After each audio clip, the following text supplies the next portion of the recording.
Hi, Assalamu alaikum. So this is our fourth Facebook Live free session. So today, as you know, this is all about ganache art. The last one was on isomalt art, and this is all about ganache art. So let's get started. Those who miss or those who join us late, don't worry, because after the live session ends, I always post it to the page and you can replay it or you can start watching from anywhere. So first we will make the ganache. I'll show you the ratio we use in our studio. So this is the cake we'll be working on. I have already ganached it. This is a chocolate mud cake and filled with whipped milk chocolate ganache. It is very tasty and you will really love it. And this recipe is very like you can say, it's very easy to use in every weather. Like if it is hot weather, it's good for that as well, and for winters. If you are using dark chocolate, then we go for like 2 to 1 ratio. This is 100 grams dark chocolate and this is 50 grams of heavy cream. But if you are using the milk chocolate and it's summertime, so what we do, we usually in winters we use 40 grams of the cream with 100 grams of the milk chocolate. But if it is very hot and we want to whip the cream and we have to fill the cake with the milk chocolate, whipped chocolate ganache, so what we do, we just decrease the amount of this cream and we just use it like 30 grams. And for milk chocolate, usually the ratio is 100 grams. For every 100 grams of white chocolate, we use like 25 grams of the heavy cream, 25 to 27 grams. But in hot weather, you can use only 20 grams and it will do. So let's get started. So I will microwave it. What I do not cook or hot the cream separately. I just put them together and mix them and then I microwave it. So as it's a very little amount, so I will go for 30 seconds bursts. Ganache is a very good and easy medium, and we always recommend to our students to use ganache under especially the fondant cakes, because it's very easy to handle it and it gets harder quickly, and it doesn't get soft under the fondant. Whether it is on room temperature, it won't behave like any other frosting or filling would behave. After every 30 seconds you need to mix it, and you see it has already started melting because the amount of the chocolate was very little, and it's hot nowadays, so I think we are done. You have to make sure that there are no more streaks of the cream there, and when you mix it together and there is no chunk of the chocolate left and all the streaks of the cream are gone, so it means you are done. You can use the chocolate in block form as well. You have to chop it first and then you have to make the ganache with it. Okay, one important thing I would like to mention here, that you have to be careful when you are using any glass bowl to melt the chocolate or to make the ganache, because the glass gets hotter very quick and it takes time to get colder, so it can affect the consistency of your chocolate, or you can say it can burn your chocolate as well. So you have to be very careful. So it is highly recommended to use microwave safe plastic bowl to melt the chocolate or to make the chocolate ganache. So we are done, as you can see. If you want to whip it, just refrigerate it for a while. When it is of peanut butter consistency,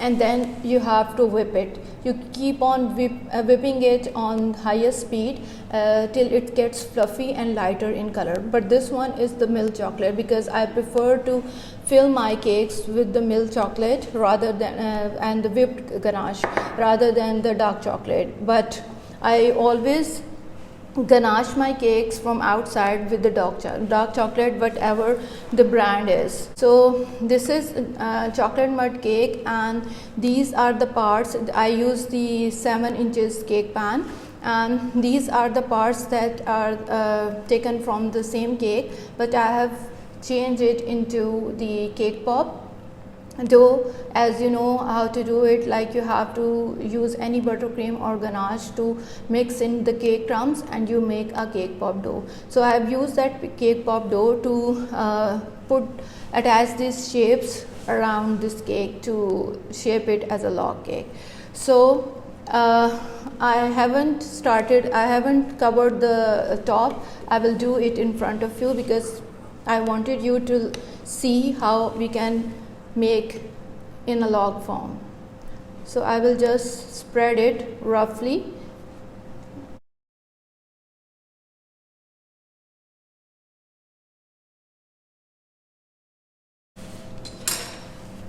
I will just smooth it a little.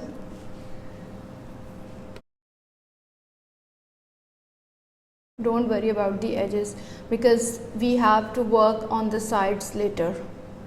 Okay, so this is the dark chocolate ganache, the same recipe that we just made, and I have put it in the piping bag, and I have attached Wilton number 5 piping tip.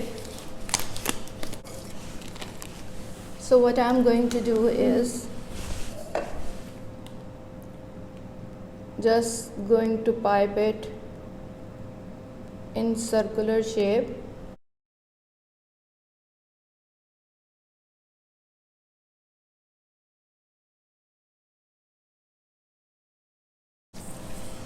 I am using here this palette knife, this one.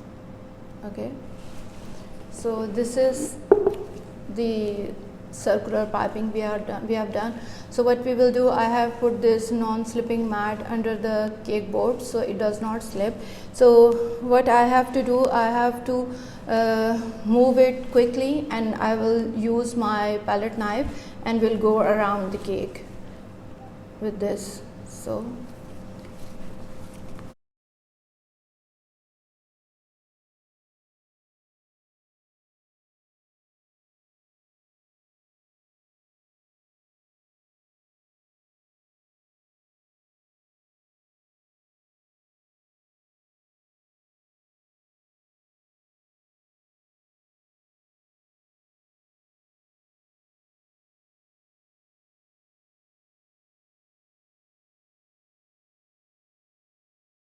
So our top is done.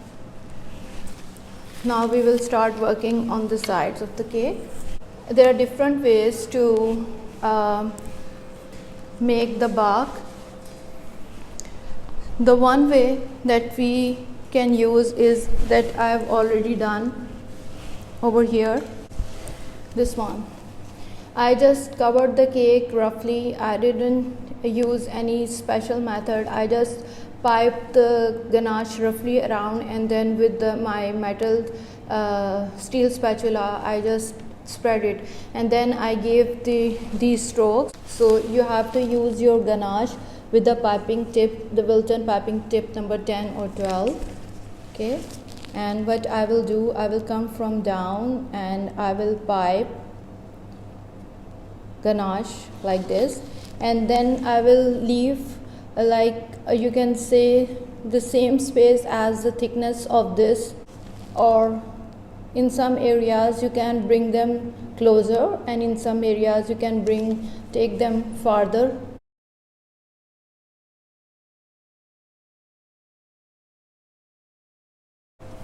Use our smallest palette knife. This is steel palette knife number 5, and we are going to use it.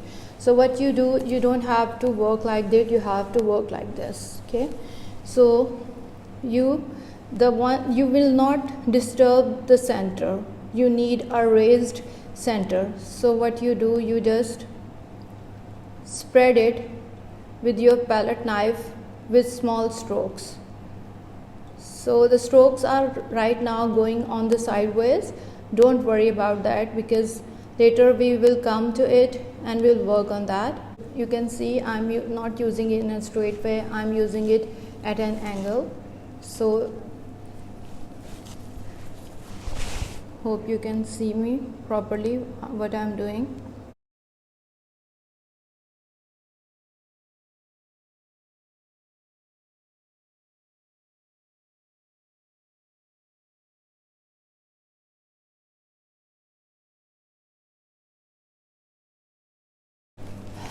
At some parts I will come back again.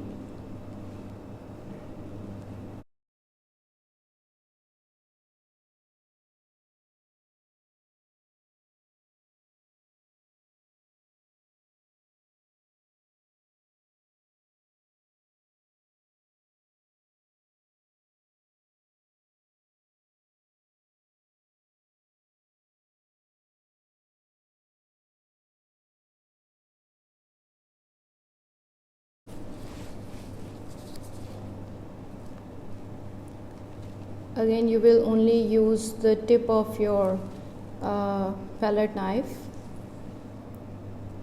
and you will spread one piped ganache on both sides.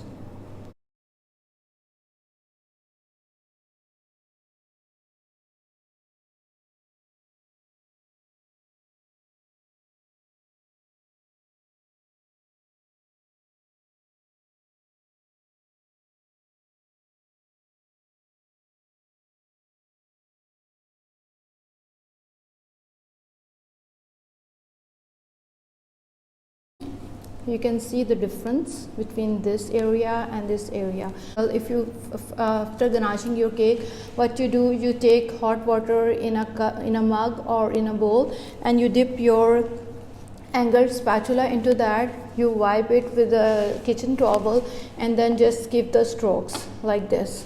So it works also. But if you want a detailed ganache work, then you can do this method, and another one I'm going to show you now. This is Wilton 352. This is that you use for piping the leaves, but here we will use it the other way.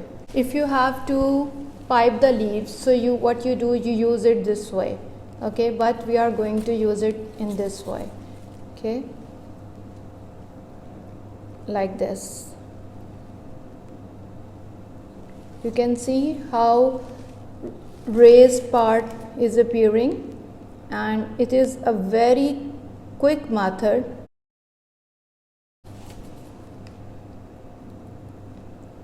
You can be slower at some points and you can be faster at some areas.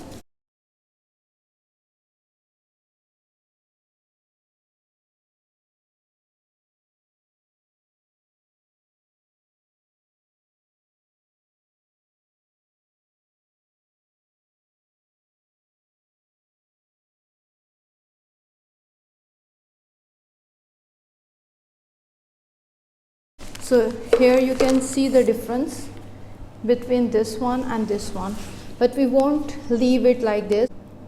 There should be roughness. We will give just some rough stroke, and I will not go in between the two this time. I will just give the strokes on the top of each that we have piped.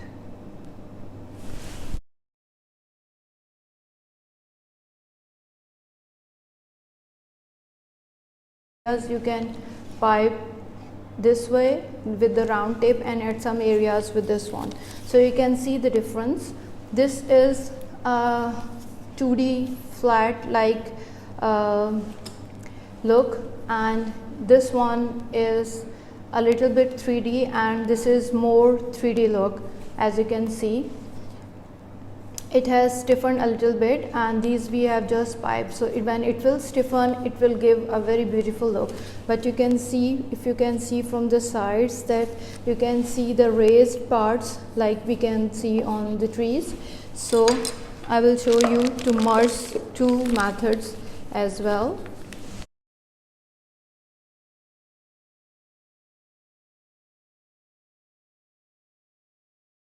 The difference, so we can mix these two together, but rather I like this one more rather than this, because it's again this like the same pattern we are following pattern, as we have to make our bark look natural. So I will cover the rest of the cake with these two methods.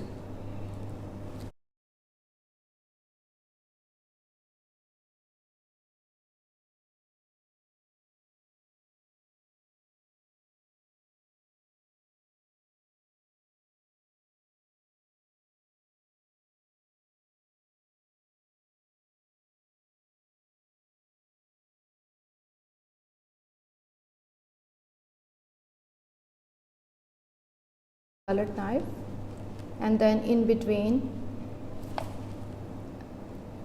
I will pipe again with the piping tip number 352. So you can use the same piping tip in different ways.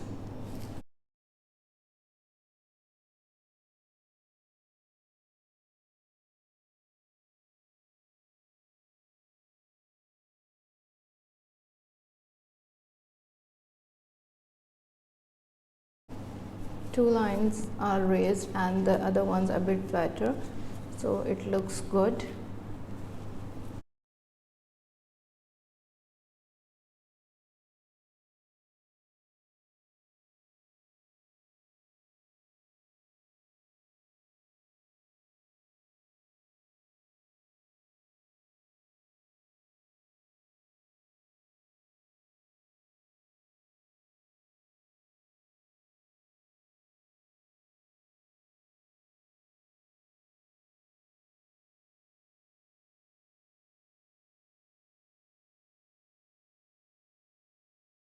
Wherever you find empty area, you can fill it with this piping tip.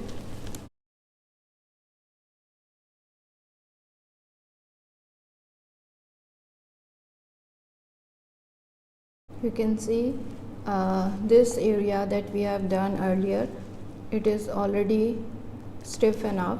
So if you are doing this part, then you can leave this part and do on the other side, and then you come back again and give more effects.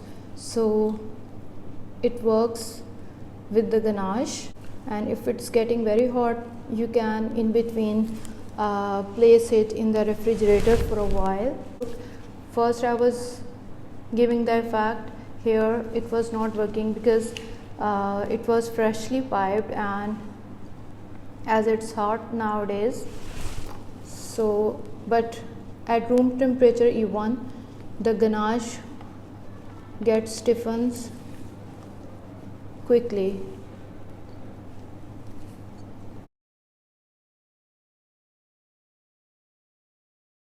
And just to give it more like natural effect, this is the desiccated coconut that is tinted with Wilton leaf green color. So if you have any other way to give the grass effect, you can do that.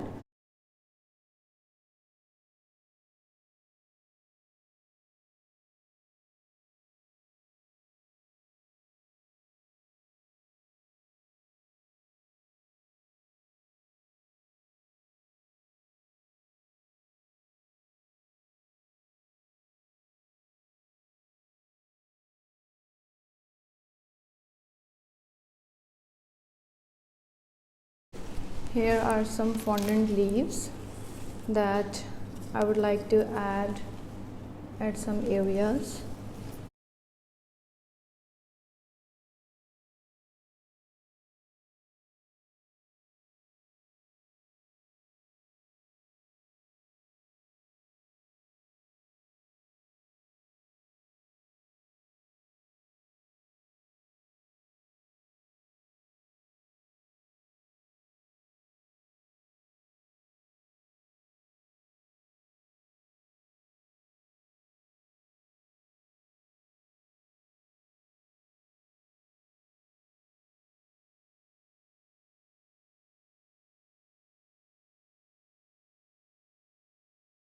You can see again, I would like to show you that you can see the difference with different piping tips that we have done. This is the most beautiful part that I can see, because we have used both of the methods, the round piping tip and the leaf piping tip as well. So here it is monotonous because it's only, I have used only in this part, I have used only the leaf piping tip. So as you can see that it is not looking as natural as this part is looking. So it's highly up to you. I have shown you the different ways, and it is highly up to you how you would like your vlog to look. So this is all about today.